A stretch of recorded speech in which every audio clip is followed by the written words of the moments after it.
이사야서 42장 말씀 1절에서 9절까지 말씀.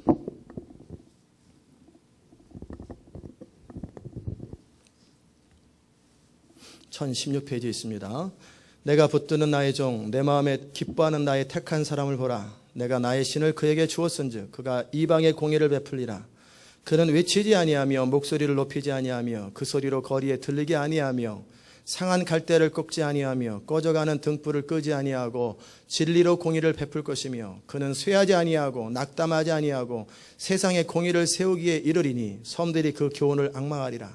하늘을 창조하여 펴시고 땅과 그 소산을 베푸시며 땅의 백성에게 호흡을 주시며 땅에 행하는 자에게 신을 주시는 하나님 여호와께서 이같이 말씀하시되 나 여호와가 의로 너를 불렀은즉 내가 네 손을 잡아 너를 보호하며 너를 세워 백성의 언약과 이방의 빛이 되게 하리니 내가 소경의 눈을 밝히며 갇힌 자를 옥에서 이끌어내며 흑암에 처한 자를 간에서 나오게 하리니 간은 감옥입니다. 나는 여호와니 이는 내 이름이라. 나는 내 영광을 다른 자에게 내 찬송을 우상에게 주지 아니하리라. 보라 전에 예언한 일이 이미 이루었느니라. 이제 내가 새 일을 고하노라. 그 일이 시작되기 전이라도 너에게 이르노라. 아멘. 자리에 앉읍시다. 은혜로우신 하나님, 이 시간 성령의 기름 부음을 통하여 선포되는 주의 말씀과 또 성령의 감동으로 듣는 주의 성도들에게 합당하게 이 시간 운행하심이 있게 하여 주옵소서. 예수님의 이름으로 기도드리옵나이다. 아멘.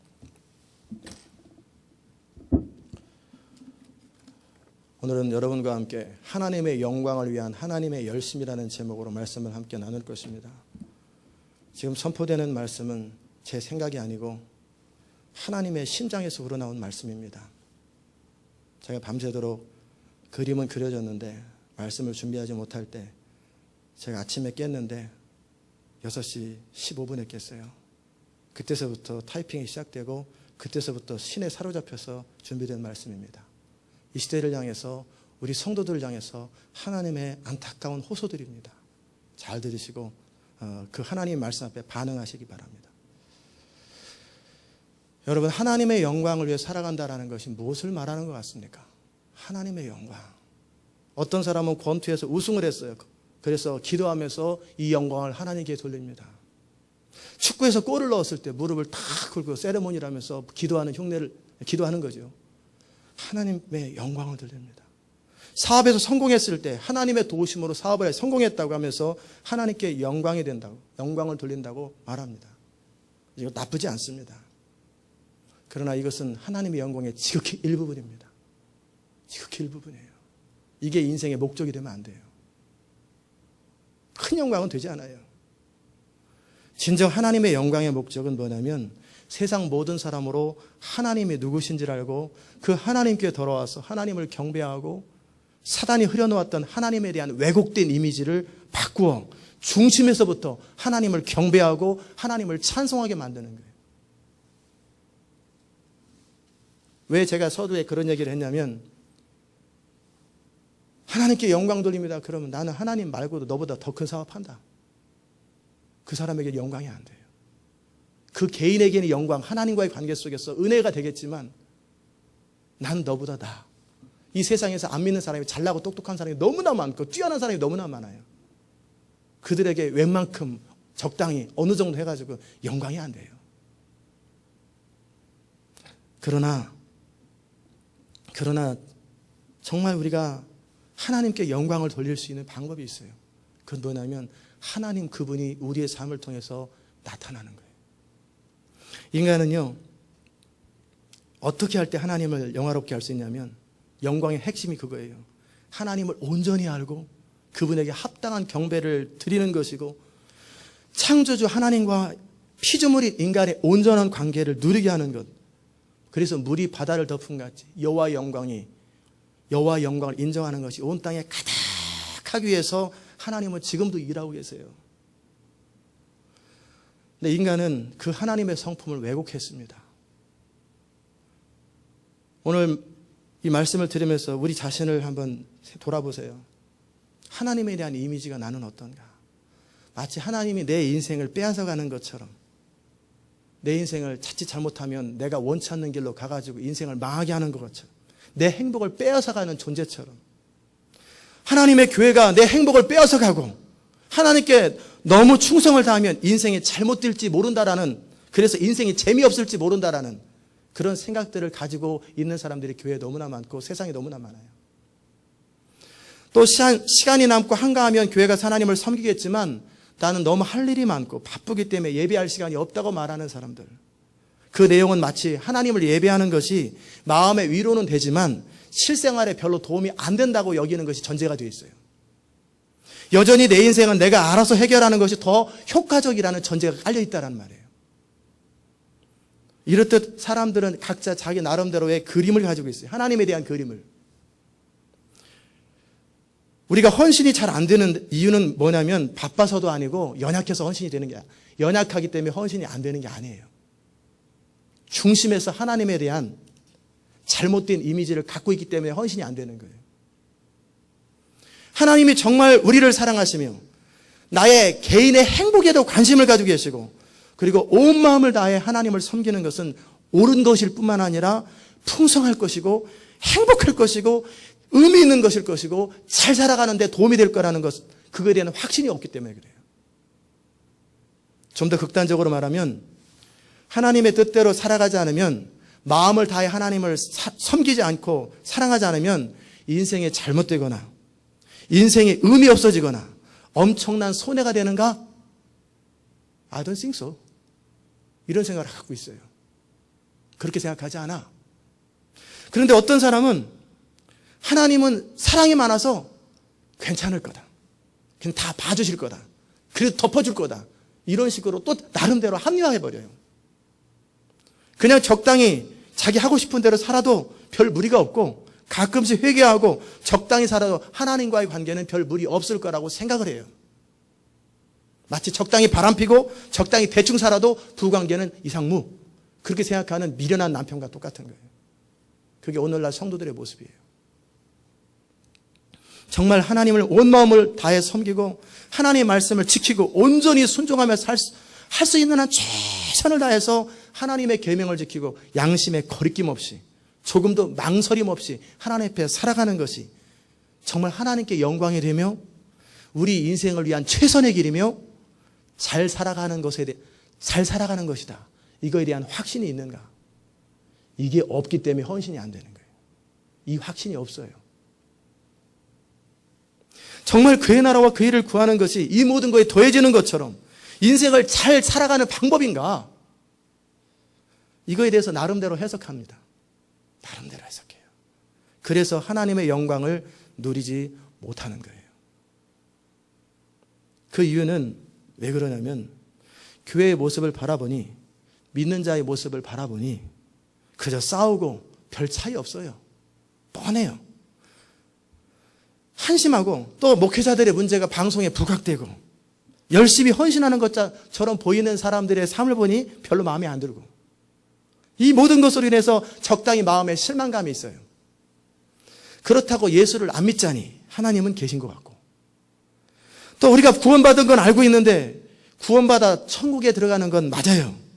그러나 현실을 살아가는 것은 결국 이 세상의 논리대로 살아가야 된다.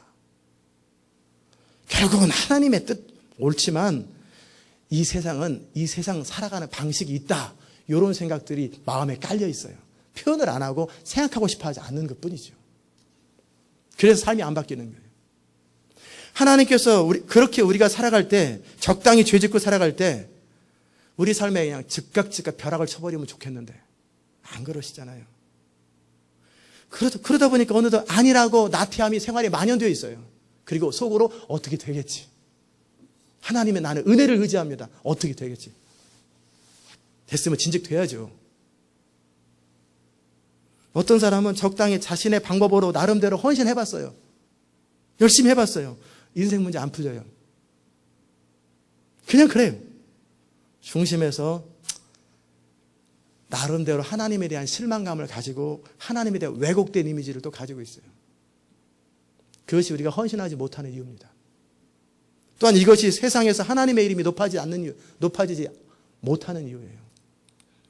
정말 우리가 하나님의 뜻대로 살아가며 하나님이 성경에서 하나님에 대해서 가르쳐준 그대로 믿고 신뢰할 때 하나님께서 우리 삶 가운데 놀라운 형통함을 주시면 요셉처럼, 다니엘처럼, 다윗처럼, 아브라함처럼, 이삭처럼 하나님의 살아계심을 이 땅 가운데 나타내면 좋겠는데 그렇지도 않고 또 헌신한 사람들을 보니 성경에 보면 바울같이 평생 고난당하다 핍박당해 죽어. 예레미야 한 번도 펴본 적이 없이 맨날 갇히고 얻어맞다 죽어. 이사야 인정받지 못하고 외치는 메아리처럼 살다 죽어. 그러니 겁나는 거예요. 부담스러운 거예요. 헌신이 또 부담스러워요. 정말 하나님께 헌신하는 게 옳은가? 머리로 논리적으로는 옳다고 말합니다. 그러나 감정적으로는 중심에서는 I don't know. I don't think so라고는 못하고 Yes라고는 못하고 글쎄 I don't know. 이게 성도들의 대답이에요. 정말 하나님의 뜻대로 사는 것이 매일매일 나의 삶 속에 도움이 되는가? 우리의 영원함과 이 땅에서 삶에 하나님의 뜻대로 살아가는 것이 최고의 행복인가? 이것에 대한 분명한 입장 정리가 안 돼 있어요. 그러니 지금 우리의 모습 그대로 살아가는 거예요.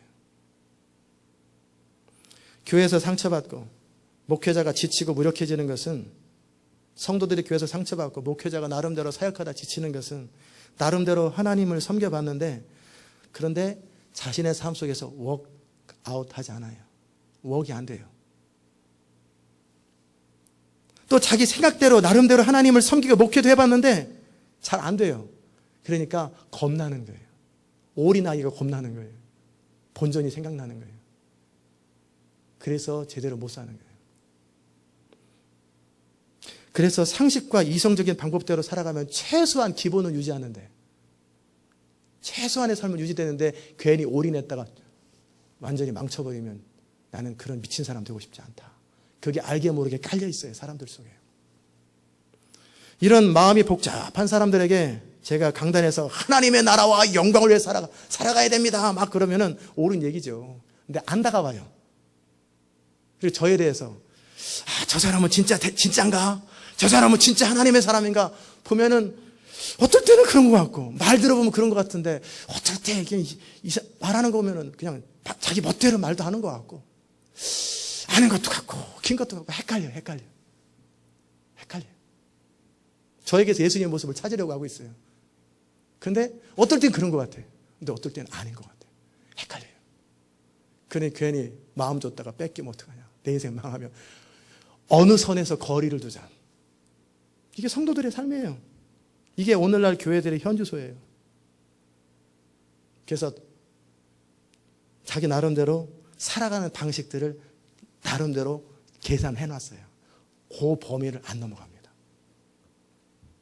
돈이 되십니까? 그게 현실이에요, 현실. 이건 제가 아무 생각 없이 있었는데 벼랑에 하나님이 그냥 컴퓨터 한자마다 쓰게 하신 거예요. 이런 게 써졌네? 정말 그렇게. 이게 교회의 현실이라는 거예요. 이게 이스라엘의 모습이었어요, 구약에. 이런 교회의 모습과 이스라엘의 모습을 통하여 어떻게 하나님의 영광이 열방 가운데 선포되겠습니까? 어떻게 하나님의 영광이 열방 가운데 모든 민족과 나라와 백성들 가운데 선포되어서 모든 무릎을 예수 이름 앞에 꿇게 하시고 온 마음을 다해 하나님을 경배하고 찬양하게 만들겠습니까? 무력해진 거예요. 하나님은 이스라엘을 아브라함의 후손을 통해 세우시고 그들과 시내산에서 계약을 맺으셨어요. 세계가 다 내게 속하였으니 너희가 내 말을 잘 듣고 내 언약을 지키면 너희는 열국 중에 내 소유가 되겠고 너희가 내게 대하여 제사장 나라가 되며 거룩한 백성이 되리라. 이게 이스라엘을 택하신 이유예요. 교회를 택하는 이유예요. 성도를 부르신 이유예요. 그런데 이스라엘은 하나님을 거역하고 열방 가운데 하나님의 영광스러움, 택한 백성으로의 자존심과 품위를 유지하고 모든 사람의 부러움과 존경의 대상이 아니라 초라한 모습, 비참한 모습, 낮아진 모습, 그런 모습으로 비춰졌어요. 그러니 누가 그 이스라엘 하나님을 믿겠어요? 짓밟히죠. 이스라엘 백성들조차도 안 믿고 우상을 섬기는데 하나님이 바로를 굴복시키시고 홍해를 가르시고 여리고성을 정복하시고 짠짠짠 촥 기가 막히게 나갔어요. 그래서 모든 사람들의 마음이 무너져 내려갔어요. 가나안 땅을 다 정복합니다. 이것은 전적인 하나님의 은혜로 된 거예요. 성도들을 바라보고 이스라엘 백성들을 보면 하나님께서 그분의 권능을 통해서 하신 것 말고는 너무나 무력해요. 하나님이 친히 역사하실 때는 짠짠짠 다 돼요. 그런데 이제는 너희가 스스로 개척하라, 믿음을 가지고 가나안 땅을 정복하라 그러면 못 정복해요. 맨날 무너지고 실패하고 적당히 살고. 이게 이스라엘이에요. 하나님 그분께서 친히 택하신 사람을 통해서 휩쓸어 갈 때는 뭐 바로고 뭐 가나안 땅을 다 휩쓸어요. 그런데 이제는 너희가 한번 해봐라. 샘플을 봤으니까 믿음을 가지고 한번 된다 해봐라 그러면 여지없이 다 무너져 버려요. 이게 교회의 모습이에요. 스스로 넘어져 놓고 마치 아담이 스스로 타락해 놓고 나서 하나님이 타락하도록 내버려 두고 선악과를 먹지 말게 하는 벼락을 쳐서 뱀을 죽여버려야지, 이런 소리나 하고 책임이나 하나님께 전가하고 있고, 하나님이 창조하신 여자와 저 뱀이 책임 전가하고 있어요. 성도들이 하나님이 역사하시면 이렇게 돼, 뭐 그런 생각 하더냐. 하나님이 아니라고 하면 막아주시겠지. 하나님에 대한 너무나 오해, 하나님의 원리를 너무나 몰라요. 하나님은 한번 우리에게 허락하신 권세대로 빼앗지 않는다라는 그걸 놓치니까 어떻게 하나님이 해줄 거라고 그러다 죽어요. 그러다 망해요. 그게 이스라엘의 모습인데 교회의 모습이에요. 그러니까 하나님이 보호 안 해주는 거예요. 역사 안 하는 거예요. 왜? 우리한테 주신 권한이기 때문에. 우리가 믿음으로 발휘하고 믿음으로 예수 이름을 붙들고 하나님의 그 영광을 추구하면서 앞으로 나가면 되게 돼 있어요. 그런데 겁이 나서 위협 때문에 못하고 나서 그때 하나님이 역사 안 해줬다고 뭐 하냐면 하나님 능력 없다든지 하나님 우리를 사랑하지 않는다든지, 이게 이스라엘 백성들의 고백이에요. 그리고 그렇다면 나도 내 나름대로 살아가는 방법이 있지. 그리고 나서 우상을 섬겨버리는 거예요.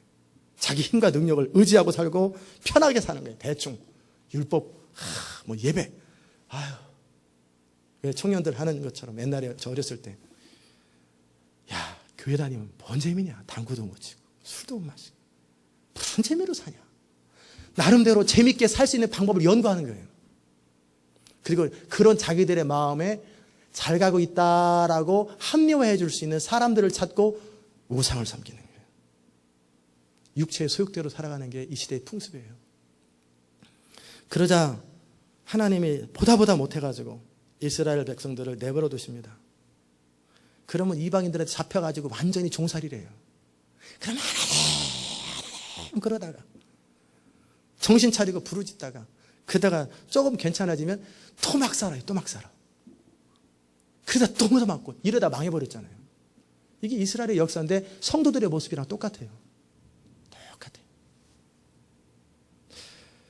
그러다 하나님이 보다 못하셔가지고 뭐 어떻게 하시냐면 이제 도대체 제대로 된 사람이 없는 거예요. 너무나 이 세상이.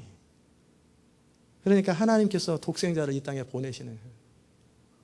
그래서 예수님의 모습과 삶을 통해서 하나님이 어떤 분이신지, 하나님 그분이 누군지, 이스라엘이 잘못 왜곡시켜주고 잘못 사람들한테 보여준 그 하나님이 아니라 하나님 그분이 친히 이 땅에 인간으로 내려오셔서 이분이 하나님이다. 하나님의 성품은 이렇다. 하나님의 능력은 이렇다. 하나님의 소원과 사랑은 이렇다라고 그대로 계시하는 게 예수님의 모습이에요. 하나님의 영광의 본체신 모습이 그대로 이 땅에서 인간으로 나타나신 거예요. 그런데 예수님을 이스라엘 백성들은 알아보지 못합니다. 그러자 하나님께서는 예수님을 통해 성령을 보내시고 교회를 시작합니다. 그리고 영적 이스라엘인 교회를 시작하고 이 교회를 통해서 이제는 성령 안에서 하나님의 나라를 완성하기 원하세요. 그리고 교회의 모습을 통해서 예수 그리스도를 머리로 하는 성도, 예수 그리스도를 머리로 하는 교회의 모습을 통해서 열방 가운데 하나님이 누구신지, 이 땅 백성들을 사랑하신 하나님의 사랑과 능력과 권능을 보여주기 원해요. 그래서 샘플로 하나님께서 유럽에 먼저 복음을 전하게 하셨어요.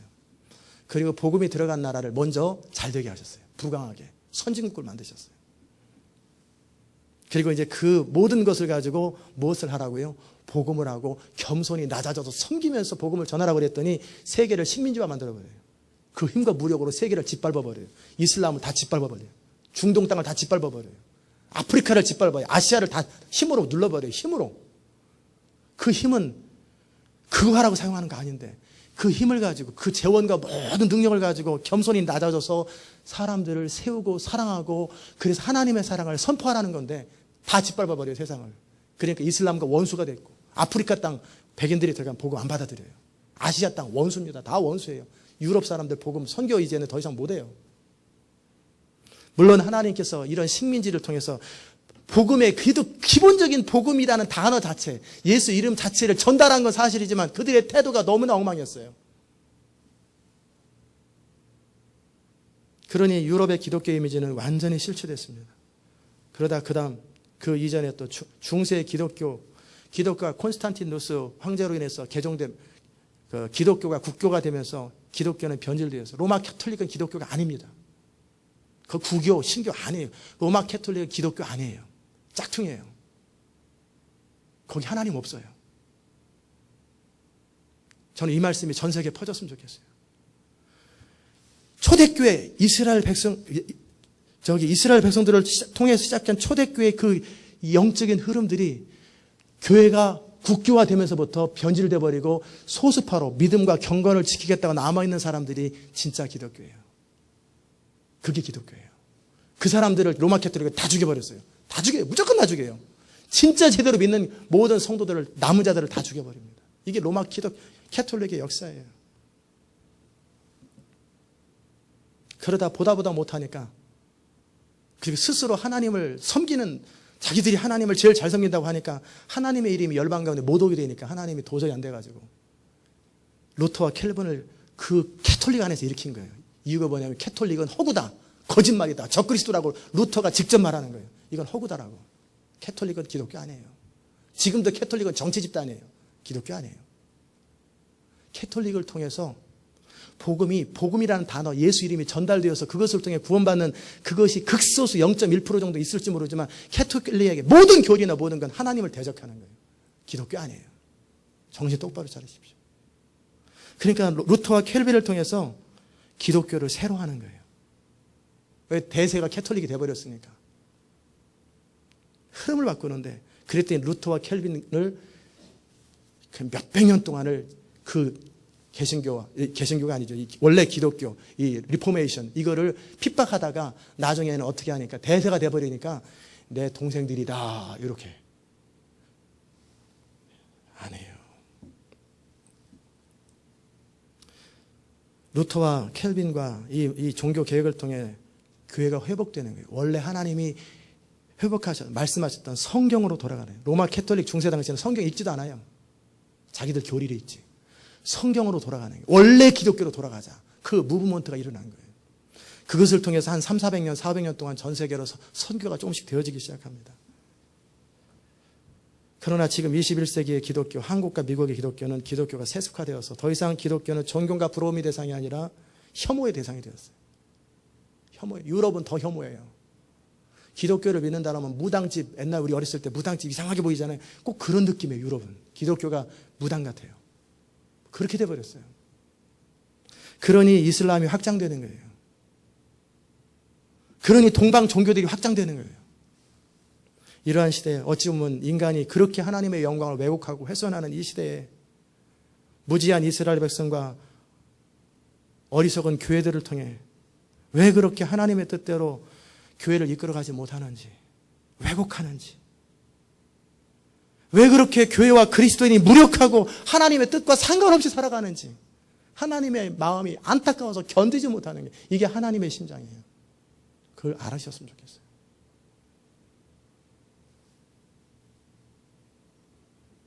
이사야 42장에 보면 하나님의 거룩한 종 예수 그리스도의 모습 그 부분이 나오고 뒷부분에는 우상 숭배로 징계받는 어리석은 이스라엘에 대한 탄식이 나옵니다. 성경을 펴십시오. 하나님께서 의도하신 이스라엘의 모습, 하나님의 백성의 모습이 바로 1절부터 8절까지 나오는데 9절부터 16절까지는 예수 그리스도를 통해서 열방 가운데 하나님의 행하실 구원의 역사가 나오고 17절부터 마지막 절에는 무지한 이스라엘에 대한 하나님의 탄식이 나옵니다. 18절부터 보십시다.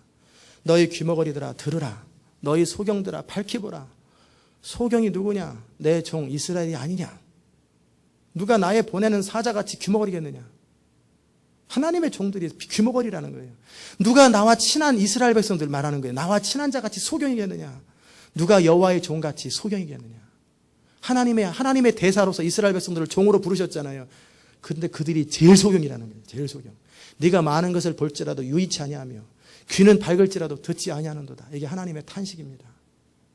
21절 22절 여호와께서 자기의 의로우심을 인하여 기쁨으로 그 교훈을 크게 하여 존귀케 하려 하였으나 그들을 율법으로 가르치고 교훈을 주면서 그들을 존귀케 하고 열방을 구원케 하였으나 이 백성이 도적을 맞으며 탈취를 당하며 다 굴속에 잡히며 옥에 갇히도다. 노력을 당하되 구할 자가 없고 탈취를 당하여도 도로 주라할 자가 없도다. 이스라엘이 하나님께서 그들을 택하여 존귀케 하시려고 열방을 구원하려 하셨는데 이스라엘은 사단에게 속아서 혼미케 되고 하나님에 대한 오해를 하고 결국 하나님을 무시하고 우상을 섬기고 하나님의 백성으로서의 자존심과 모든 걸 잃어버렸다. 그래서 비참하게 되었다라는 거예요. 그러자 하나님께서 더 이상 이스라엘이 하나님의 영광의 통로가 되지 못함을 아시고 그들을 내버려 두셨어요. 그토록 하나님을 거역하고 우상을 섬기자 그들을 내버려 뒀더니 23절 25절 너희 중에 누가 이 일에 귀를 기울이겠느냐. 누가 장래사를 삼가 듣겠느냐. 야곱으로 탈취를 당케 하신, 야곱은 이스라엘을 말해요. 탈취를 당케 하신 자가 누구냐. 이스라엘을 도적에게 붙이신 자가 누구냐. 여호와가 아니시냐. 우리가 그에게 범죄하였도다. 선지자의 탄식입니다. 백성들이 그 길로 행치 아니하며 그 율법을 순종치 아니하였도다. 그러므로 여호와께서 맹렬한 진노와 전쟁의 위력으로 이스라엘에게 베푸심에 그 사방으로 불붙듯 하나 깨닫지 못하며 몸이 타나 마음에 두지 아니하는도다. 17절 결국 처음으로 돌아옵니다. 조각한 우상을 의뢰하며 부어 만든 우상을 향하여 너희는 우리의 신이라 하는 자는 물리침을 받아 크게 수치를 당하리라. 이게 17절부터 마지막까지 하나님의 답답한 마음이에요. 이스라엘을 바라보는 답답한 마음. 결국 하나님께서는 이스라엘을 하나님의 영광을 선포하는 대안으로 하나님의 형상을 따라 창조된 피조물, 이 피조물이 인간이 하나님께로 돌아와 온전한 하나님과의 관계를 회복하는 그 통로로서 이스라엘을 사용하기를 포기하셨어요. 그리고 하나님의 구원을 친히 베푸시는 통로로 여호와의 종 예수 그리스도를 통하여 이 땅에 독생자를 보내시고 하나님의 종으로 보내셨어요. 그리고 예수님을 통해 다시 시작하는 거예요. 종이라는 것은 뭐냐면 주인의 뜻, 하나님의 뜻을 온전히 이루며 하나님의 마음을 알고 하나님의 마음을 표현할 줄 아는 사람이 종이에요. 기가 막힌 설교, 화려한 설교 다 쓸데없어요. 하나님의 심장을 알고 하나님의 마음을 알아야 돼요. 그게 메시지고 그게 종의 자세예요. 어떤 액션 자체를 순종하는 것보다 더 중요한 것은 하나님 아버지의 마음을 알고 그 마음을 그대로 느끼고 그대로 표현하는 것. 그게 종의 모습이에요. 하나님의 성품, 하나님의 능력, 하나님의 아름다움을 그대로 표현하는 것이 여호와의 종이에요. 10절을 보십시다. 그 여호와의 종을 통해서 예수님의 모습이에요. 여호와의 종을 통해 모든 항해하는 자와 바다 가운데 만물과 섬들과 거기 사는 거민들, 즉 세상의 모든 백성들을 말하는 거예요. 이들이 여호와께 새 노래로 노래하며 땅끝에서부터 찬양케 할 것이다. 11절 13절을 보십시다. 광야와 거기 있는 성읍들아, 게달 아라비아 사람입니다. 게달 사람의 거하는 촌락들은 소리를 높이라. 셀라 거민들은 노래하며 산꼭대기에서 즐거이 부르라. 여호와께 영광을 돌리며 섬들 중에서 그의 찬송을 선전할지어다. 여호와께서 용사같이 나가시며 전사같이 분발하여 외쳐 크게 부르시며 그 대적을 크게 치시리로다. 이게 뭐냐면 예수 그리스도를 통하여 이 땅에 마귀를 대적하시고 오랫동안 인류를 여러 가지로 속여서 하나님께로 돌아오지 하지 못한 죄의 세력의 진원지가 뭔지, 왜 인간이 그렇게 무력한지, 그 무력한 배후에는 어둠의 세력을 깨트리는 거예요. 마귀의 일을 멸하기 위해서 예수님이 이 땅에 오신 거예요.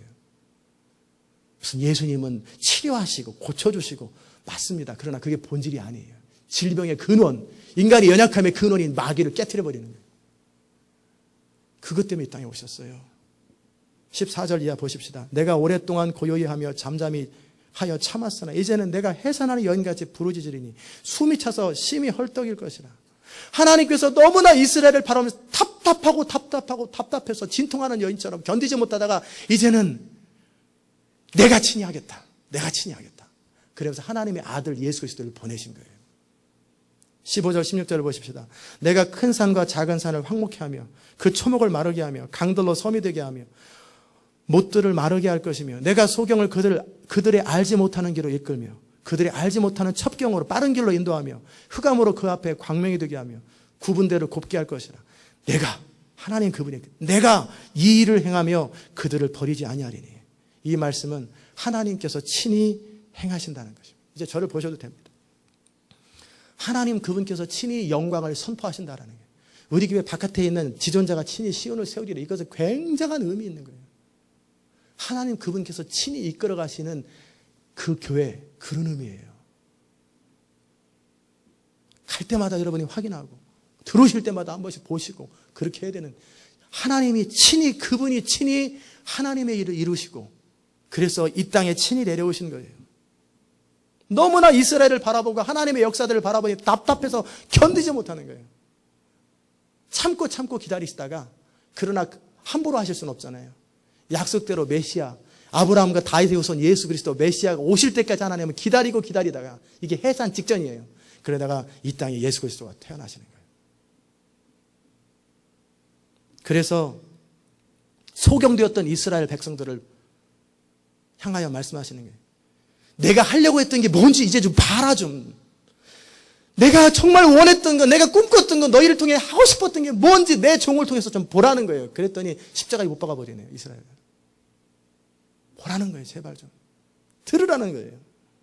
그들로 하나님이 정말 뭘 원하셨는지, 하나님의 소원이 뭔지, 하나님의 능력이 뭔지, 하나님의 성품이 뭔지, 하나님의 원래 의도가 무엇인지를 보이시겠다라는 거예요. 이게 바로 예수 그리스도를 통한 열방의 구원이고 예수 그리스도를 통한 이 땅의 회복이에요.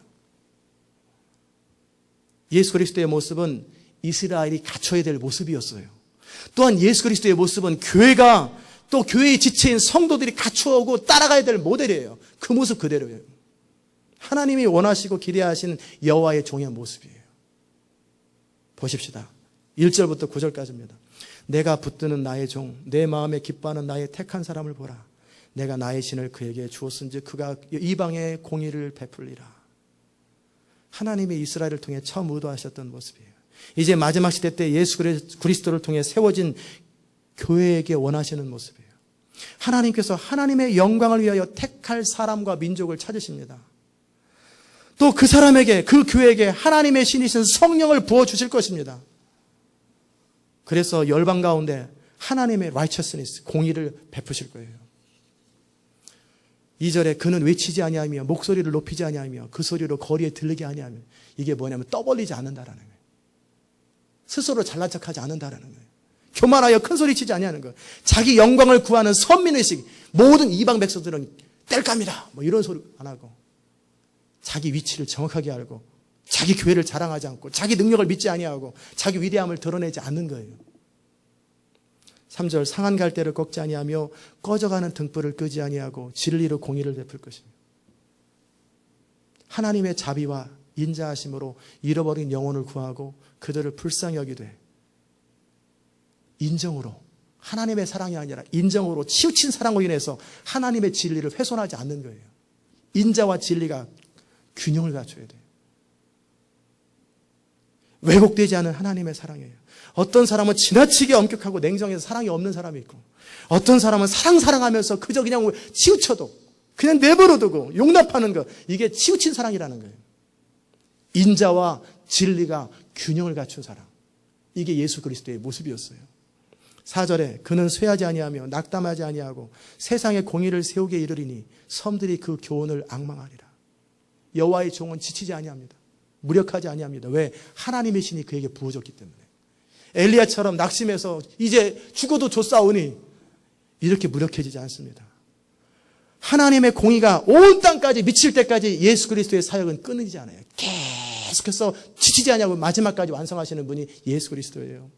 그래서 모든 세상 백성들로 그분의 교훈을 듣도록 하시는 거예요. 5절 보십시다. 하늘을 창조하여 펴시고 땅과 그 소산을 베푸시며 땅 위의 백성에게 호흡을 주시며 땅에 행하는 자에게 신을 주시는 하나님 여호와께서 이같이 말씀하시되 나 여호와가 의로 너를 불렀은즉 내가 네 손을 잡아 너를 보호하며 너를 세워 백성의 언약과 이방의 빛이 되게 하리니 내가 소경의 눈을 밝히며 갇힌 자를 옥에서 이끌어내며 흑암에 처한 자를 가는 감옥입니다. 간에서 나오게 하리라. 여호와께서는 이 여호와의 종을 통하여 이스라엘 백성, 즉 택한 자들의 언약이 되게 하시며 그들의 후손으로서 예수님이 오시는 언약, 또 모든 이방인들에게 빛을 비추시며 그들로 돌아오게 하시고 영적으로 소경이 되어 이 땅에서 방황하는 사람들에게 눈을 열어주시고, 이게 스피리추얼 아이를 말합니다. 영적인 눈을 열어주시며 사단의 노예가 되어 영적으로 갇혀있는 모든 사람들의 삶 속에서 그들을 이끌어내시며 영적으로 흑암에 처한 자들을 감옥에서 나오게 하시겠다라는 거예요. 그리고 최후로 말씀하십니다. 8절에 나는 여호와니 이는 내 이름이라. 나는 내 영광을 다른 자에게, 내 찬송을 우상에게 주지 아니하리라. 이게 하나님의 소원이에요. 하나님의 심장이에요. 하나님께서 열방 가운데 왜곡되어 있고 훼손되어 있는 하나님의 영광을 회복하기 원하시고, 그 영광 가운데 모든 민족과 열방이 주께로 돌아오기 원하는 것. 그래서 그 하나님을 하나님으로 아는 거예요. 왜곡된 이미지가 아니라, 왜곡된 나름대로의 하나님에 대한 이미지가 아니라 원래 하나님을 알리는 거예요. 원래 하나님이 어떤 분이신지. 9절 보라, 전에 예언한 일이 이미 이루었느니라. 이제 내가 새 일을 구하노라. 그 일이 시작되기 전이라도 너에게 이르노라. 이 말씀은 하나님의 시간으로 이미 이루셨다라는 거예요. 여호와의 입에서 말씀이 나갔잖아요. 이사야를 통해서. 이제 시행될 것이다. 하나님의 말씀이 입에서 선포되면 그것은 이루어진 거예요. 현실로 이루어지는 것은 그건 시간 문제예요. 제 입에서 성령의 감동으로 입에서 뭔가가 선포되었잖아요. 그러면 이건 이미 시작된 거예요. 이루어진 거예요. 그 얘기를 하는 거예요. 그러면서 뭐라고 말해요? 그 일이 시작되기 전이라도 너희가 이르노라. 이 말이 무슨 말이냐면 육신의 눈으로 현실적으로 보기 전에 실제 예수님이 이 땅에 오시기 전이라도 너에게 미리 이른다라는 거예요. 하나님께서 이사야를 통해 선포하신 말씀이 입에서 나가셨으므로 그 일을 그대로 이루실 것이라고 말씀하시는 거예요. 이 말씀을 마태복음 12장에 보면은 예수님께서 그대로 인용하십니다. 찾아보세요. 마태복음 12장. 마태복음 12장에 보면 예수님 이 말씀까지 하셨는데도 그들은 이해하지 못합니다. 마태복음 12장에 보면은 18절, 17절, 이는 이사야 선지자 이사야로 말씀하신 바, 보라 나의 택한 종 곧 내 마음에 기뻐하는 바 나의 사랑하는 자라. 내가 성령을 줄 터이니 그가 심판을 이방에 알게 하리라. 그가 다투지도 아니하고 들레지도 아니하고 아무도 길에서 그 소리를 듣지 못하리라. 상한 갈대를 꺾지 아니하며 꺼져가는 심지를 끄지 아니하며 심판에 이길 때까지 하리라. 또한 이방들이 그 이름을 바라리라 함을 이루려 함이니라. 그래서 예수님이 이 땅에 오신 거예요. 이제 예수님은 십자가를 통해 마귀를 멸하시고 모든 속이는 자, 훔치는 자, 빼앗는 자, 마귀를 멸하셨어요. 그리고 이제 예수 그리스도의 이름으로 구원받은 백성들을 통해 교회를 시작하시고 그들에게 성령을 부으시고 그리고 예수 그리스도의 이름을 만방에 이 땅 가운데 선포하고 예수님의 승리를 쟁취하기 원하시는 거예요. 그리고 하나님의 영광을 선포하기 원하는 거예요. 이제 우리의 책임이 무엇입니까? 이 전체 흐름을 보셨죠? 이제 우리의 책임이 무엇입니까? 그저 무능하게 적당히 어떻게 먹고 사는가, 삶에 쫓겨가지고 이건 부끄러운 거예요. 은혜로 합시다, 은혜로 합시다. 막 좋은 게 다 부족해. 이거는 용기가 없는 거예요. 혈기와 막 이것도 아니에요. 예수님의 모습 그대로 이 땅 가운데 하나님의 통치를 이루어드리는 거예요. 이제 우리는 무엇을 해야 되냐면 예수님께서 이루어놓으신 영광스러운 하나님의 구원을 만방에 선포하는 거예요. 이 예수 그리스도의 이름을 통해 열방 가운데 하나님의 권능을 선포할 것이며 온 땅으로, 온 백성으로 예수 이름의 능력을 나타내야 되는 거예요. 그래서 예수님은 너희는 나보다 더 큰 일을 행하리라 그러신 거예요. 이 영광스러운 복음을 전하며 하나님의 영광을 그대로 선포할 사람에게 하나님은 성령과 권능을 한량없이 부어주실 거예요. 하나님의 신을 강력하게 부어주실 거예요. 하나님의 영광을 선포하는 자로서 하나님의 기름 부음과 권능을 한량없이 부어주실 거예요. 이게 하나님의 소원이에요. 하나님이 왕이시고 하나님이 통치자이고 그리고 하나님이 친히 이 일을 이루실 거예요. 그래서 잘나고 똑똑하고 스스로 의로운 척 하는 사람들 다 버리시는 거예요. 그래서 무디 같은 사람을 사용하시는 거예요. 학교도 안 다니는 사람들. 아무것도 아니라고 고백하는 자들. 그러나 겁먹고 두려워 떠는 자들이 아니라 내가 아무것도 아니지만 주께서 나와 함께 하시면 나는 모든 걸 하겠다고 왕 앞에도 서는 그런 사람들. 그런 사람들에게 하나님의 권능을 부으실 거란 말이에요. 이제 이 영광스러운 권능이 온 땅에 퍼지는 부흥을 앞두고 있어요. 이제 교회의 어그러진 모습, 주의 종들의 그릇된 모습, 성도들의 잘못 보여진 모습, 그것을 통해서 우리 안에 왜곡되어져 있는 하나님에 대한 이미지를 바꾸세요. 그건 하나님의 모습이 아니에요. 성경에 나타난 그리스도의 모습이 하나님의 모습이에요. 그리고 아무도 그렇게 해주는 사람이 없으면, 모델이 없으면 우리가, 여러분이 스스로 모델이 되세요. 남 바라보지 말고, 남 구경하면서 탓하지 말고, 이제는 내가 스스로, 나 혼자라도 이 땅에 하나님의 사람이 되어서 그 하나님의 영광을 나타내리라. 닮을 사람이 없어도 상관없어요. 본받을 사람이 없으면 스스로 하면 되잖아요. 스스로. 성령을 따라 스스로 가면 되잖아요. 제가 막 가지고 있는 마음이 그겁니다. 닮을 교회가 없으면 우리 교회가 그런 교회 만들면 되잖아요. 본받을 사람이 없으면 내가 그런 사람이 되면 되잖아요. 여러분이 그런 사람이 되면 되는 거예요. 남 탓할 거 없어요. 모든 환경 속에, 모든 상황 속에서 뛰어넘는 거예요. 모든 환경을. 그리고 하나님 그분의 능력이 선포되고 그분의 능력이 나타내는 거예요. 왜 그러셨을까? 하나님이 뭐 했을까? 이제 그런 쓸데없는 소리 그만하고 다 이게 마귀로부터 속는 거예요. 하나님에 대한 잘못된 이미지. 하나님에 대한 잘못된 이미지. 그분은 선하시고 완전하시고 전능하시고 여러분과 저에게 베푸신 모든 것 중에 나쁜 것은 다 하나님으로부터 온 거 아니에요. 다 마귀로부터 온 거예요. 마귀가 속이는 거예요. 선악과 먹여놓고 나서 하나님이 막지 않았다 이렇게 다 속이는 거예요. 우리의 삶 가운데 모든 나쁜 것은 다 가정이든 부부관계든 뭐든지 다 하나님이 한 거 아니에요. 스스로 저질렀거나 마귀에게 속은 거예요. 다. 하나님은 온갖 각양 온전한 선물 좋은 것들만 하나님이 주세요. 그 하나님에 대한 이미지를 바꾸세요. 바꾸세요. 이제는 부흥의 때입니다. 이 부흥은 뭐냐면 이 땅에 잃어버린 하나님의 영광을 회복하는 거예요. 하나님의 온 땅의 백성들을 구원하시는 거예요. 그리고 교회가 성도들이 잘못 보여준 하나님 나라의 완전한 모습, 잘못 보여진 모습을 바꾸시고 완전한 하나님 나라의 모습을 하나님께서 택한 사람들을 통해서 친히 나타나시고 보여주시는 게 부흥이에요. 이해되셨습니까? 이 부흥에 하나님의 온전한 통로가 될 사람을 찾고 계세요. 바로 이 말씀을 들은 여러분이 바로 하나님의 찾으시는 사람이 되기 원해요. 제 안에, 여러분 안에 무슨 이미지가 있고 무슨 소원이 있습니까? 하나님의 은혜를 받아서 천국 가는 게 소원입니까? 하나님의 축복을 받아서 사업이 잘 되는 게 축복입니까? 그런 건 안 받아도 다 축복 잘 받아요. 세상 사람들은. 애플 회사가 예수 믿는 줄 알아세요? 삼성회사 돼지머리 갖다 섬겨요. 그래도 잘해요. 굳이 하나님까지 동원하면서 축복받으려고 생각하지 마시고. 그런 거 아니에요. 제발. 기독교는 그런 거 아니에요. 국가를 종교화 만들어가지고 캐톨릭처럼 그거 기독교 아니에요. 이 땅에 정말 하나님이 꿈꾸는 것은 잃어버린 하나님의 영광을, 훼손된 하나님의 나라를 회복하고 모든 이름으로 하나님이 누구신지를 보여줄 사람을 찾는 거예요. 그 일을 하고 있는 사람에게 필요할 때는 물질을, 재물 얻을 영을 몇백 배, 몇천 배를 부으시는 거예요. 그런 일에 필요하다면 목회하는 자든지 어떤 주의 일을 하는 사람에게 성령과 권능을 한량없이 부어주시는 거예요. 왜? 하나님의 이름을, 하나님의 영광을 가감없이 표현할 사람이 누구냐? 하나님의 관심을 그런 사람을 찾고 있는 거예요. 나의 영광을, 나의 이름을, 나의 나라를 그대로 표현해 줄 사람이 누구냐? 내가 그 사람에게 성령과 능력을 부어주실 것이다. 이게 하나님의 소원이에요. 이 땅에 너무나 왜곡되어 있는 이 땅에 하나님의 그 답답하고 울부짖는 하나님의 마음을 여러분 아십니까? 이제는 우리의 머리를 들어야 돼요. 사람들을 바라보면서 실망하지 마세요. 교회 지도자들을 바라보면서 실망하지 마시고 유럽과 기독교 국가들을 바라보면서 실망하지 마세요. 우리의 시선을 예수 그리스도의 모습을 바라보세요.